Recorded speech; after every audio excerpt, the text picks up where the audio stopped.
अवलाद प्रहलाद बोलते हैं सर मैंने अपने कॉम्पिटिटर को कैसे बीट करें, कॉम्पिटिटर कम प्राइस में काम करते हैं। अवलाद एक चीज आप समझिए, अवलाद का क्वेश्चन बहुत अच्छा है, अवलाद प्रहलाद का क्वेश्चन है, प्रहलाद का। मैं आपको अवलाद लाइन पे भी लेकर आता हूं।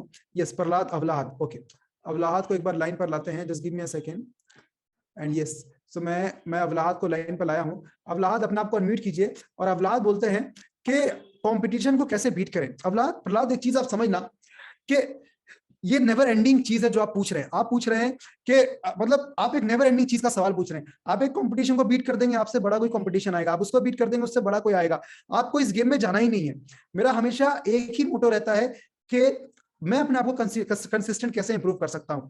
सो प्रहलाद आपके पास दो ऑप्शन है, या तो आप प्राइस ओरिएंटेड ब्रांड बनिए। प्राइस ओरिएंटेड ब्रांड कौन होते हैं? जो प्राइसिंग पे खेलते हैं। प्राइसिंग पे मतलब वो बोलते हैं वो आपको 1 लाख में देगा, मैं आपको 90 में दूंगा, वो आपको 90 में देगा, मैं आपको 80 में दूंगा, वो आपको 80 में देगा, मैं आपको 70 में दूंगा। अगर आप इस गेम में आके अगर आप फंसते हैं प्रहलाद, तो इस गेम में किसी की जीत नहीं होती। इस गेम में सिर्फ जीत होती है कस्टमर की। वो कम बजट में उसको क्वालिटी मिलता है, और उसमें सच बताऊं तो उसको क्वालिटी भी नहीं मिलता है, क्योंकि जब पैसा कम होता है तो लोग क्वालिटी भी कम कर ही देते हैं कहीं ना कहीं से। तो ये सबसे डेडली गेम है जहां पे प्राइसिंग कम करके खेला जाता है। नहीं प्रहलाद आप, यस प्रहलाद आपकी आवाज, यस हाँ प्लीज प्लीज सर। एक मिनट में सर, फर्स्ट टाइम आपसे बात हो रही है। नमस्कार। बहुत अच्छा सर, मुझे अभी स्टार्ट किए हुए सिर्फ 2 मंथ हो गए हैं ना, तो मैंने क्या किया 2 मंथ में अभी मैंने 3 बिडिंग की मैंने, लेकिन अभी जो एक बिडिंग मेरे हाथ से निकल गई उस वजह से कि, लेकिन जो कस्टमर ने दूसरे भी फोटोग्राफर से पूछा, लेकिन दूसरे जो फोटोग्राफर्स है ना यहाँ के, वो क्या करते हैं, मैं परभनी महाराष्ट्र से बिलोंग करता हूँ, यहाँ के फोटोग्राफर्स क्या करते हैं मालूम क्या, थोड़ी बहुत भी कम, इतना उनको मार्जिन कम मिले ना तो भी उसमें काम करते हैं। लेकिन अभी मेरा स्टार्टअप है, मैंने 2 मंथ हो गए, 2 मंथ में 3 बिडिंग कर लिए, लेकिन अभी एक बिडिंग मेरे हाथ से निकल गई इसी वजह से कि, लेकिन मैं जो भी करता हूँ, लेकिन जो भी प्राइसिंग मैं डिसाइड करता हूँ, मुझे मार्जिन मिलती है, मैं इसे डिसाइड करता हूँ मुझे उस बिडिंग से क्या मिल रही है, प्राइसिंग मिल रही है, अपनी ब्रांडिंग मिल रही है। अगर एक ग्रैंड बिडिंग थी, उससे मैंने क्या किया मालूम क्या, प्राइस कम ली, लेकिन मुझे उससे कस्टमर से क्या मिल गया, ब्रांडिंग मिली, उससे वो काम अच्छा था। लेकिन जब मैं स्टार्टिंग में, मुझे आपसे ये पूछना है कि मैं क्या करूँ, उससे ब्रांडिंग पे फोकस करूं या फिर प्राइसिंग, लेकिन जो मुझे मार्जिन मिलता है, मैं एक बिडिंग से 10,000 कमाता हूँ, लेकिन नहीं, जो 4,000 5,000 भी लेते हैं ना, तो उसमें वो सेटिस्फाई है, वो उतना भी सेटिस्फाई है। लेकिन मार्केट यहाँ का होना, वो उतने में सभी फोटोग्राफर ऐसे करते हैं आगे परभनी के। आता प्रहलाद देखिए, मेरी भाई से एक बार बात हुई थी। हमने ये किया, एक टाइम पे हमने बोला कि हम क्लाइंट्स को इग्नोर करेंगे जिनका बजट कम होगा। आपको याद होगा मेरी जब आप प्रोग्राम में वर्कशॉप में आए थे, तो मैंने आपको वहां पे एक लीड शीट दिखाई थी जहां पे मेरे सारे कस्टमर्स का डिटेल्स था, बजट भी दिखाया होगा मैंने आपको, याद है वो चार्ट आपको पूरा शीट का याद है? तो उसमें आपने देखा होगा प्री वेडिंग के बजट के क्लाइंट मैंने आपको दिखाए थे, उसके अंदर बहुत सस्ते बजट के भी क्लाइंट थे, जिसके अंदर 10,000 15,000 के थे। हम लोग उनसे बात नहीं करते, हम लोग छोड़ देते हैं उनको, हम लोग उस पर जाते ही नहीं है, हम लोग सीधा 40-50,000 60,000 में जाते हैं।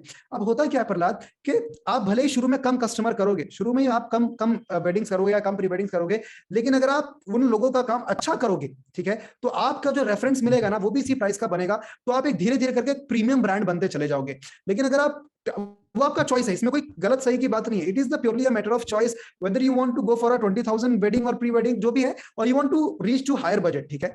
तो आपने क्या करना है, आपको चॉइस है कि आप कम कम काम बड़े टिकट का करेंगे, टिकट साइज करेंगे और कम बड़ा टिकट साइज करेंगे और कम शूट्स करेंगे, या फिर ज्यादा शूट्स करेंगे और कम टिकट साइज करेंगे। ज्यादा शूट करेंगे, कम टिकट साइज करेंगे, वो आपका बहुत ज्यादा टाइम लेगा, क्योंकि प्रोजेक्ट को डिलीवर कराने में बहुत टाइम लगेगा। इससे अच्छा है कि आप अपने काम को कंसिस्टेंटली इंप्रूव कीजिए। आपका time 60% of the time product improvement पे जाना चाहिए। आपको ऑब्जर्व कीजिए बड़े बड़े वेडिंग फोटोग्राफर्स, वेडिंग फिल्मर्स किस तरीके के कॉन्सेप्ट पे काम कर रहे हैं, उसके बारे में रिसर्च कीजिए, सिनेमाटोग्राफर के साथ बैठिए, अपने शूट्स को, फिल्म्स को इंप्रूव कीजिए, और अपने क्लाइंट को दिखाइए जूम कॉल में ले आके कि सर आपको अगर मेरे से मिल नहीं सकता, मेरे साथ एक जूम कॉल में बैठो, मैं आपको दिखाता हूं कि हम कैसे शूट्स बनाते हैं, कैसे करते हैं, हमारा म्यूजिक रिसर्च क्या रहता है, हमारा एडिटिंग स्टाइल क्या रहता है। आपको वो कम प्राइस में दे रहा है, मैं आपको उससे भी 10,000 कम में दिला सकता हूं, लेकिन वन टाइम वेडिंग है आपकी। आप देख लीजिए, आपको प्राइसिंग को कंटिन्यू अपने ध्यान में रखना है, आपको क्वालिटी चाहिए। आप देखिए, अगर आपको मेरा क्वालिटी लगता है, मेरा शूटिंग स्टाइल कि मेरे प्राइसिंग को जस्टिफाई कर रहा है, जो मैं पैसा आपसे चार्ज कर रहा हूं, तो मैं आपकी वेडिंग का पार्ट बनने चाहूंगा, आपकी टीम का। लेकिन अगर इनकेस लगता है कि नहीं कर रहा,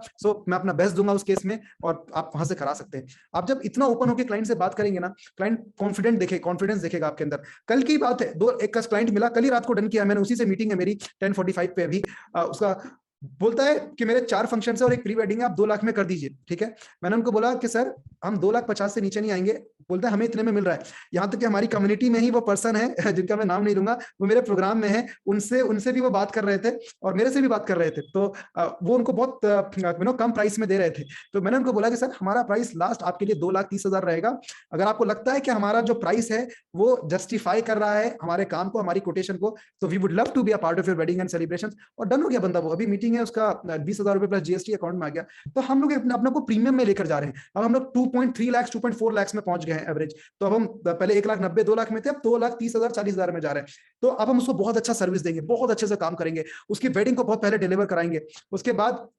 उसके बाद हम लोग उसके थ्रू जो रेफरेंस आएंगे वो भी हमको 2,30,40 में मिलेंगे।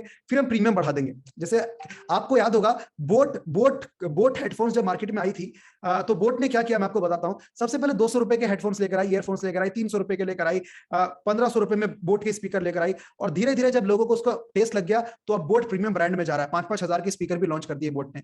तो आपको कस्टमर को ट्रस्ट दिखाना है एक बार, उसके बाद तो रेफरेंस के थ्रू आप अच्छा सर्विस दीजिए, मिलेगा। तो बड़े बजट के कस्टमर को पकड़ेंगे तो वो लोगों को बड़ा ही बजट का बताएगा कि मुझे तो इन्होंने काम 2,30,40,50 में किया था, आपसे भी इतना लेंगे। अब 10,000 वाले क्लाइंट से आपने काम कराया तो फिर 10,000 का ही बजट देगा।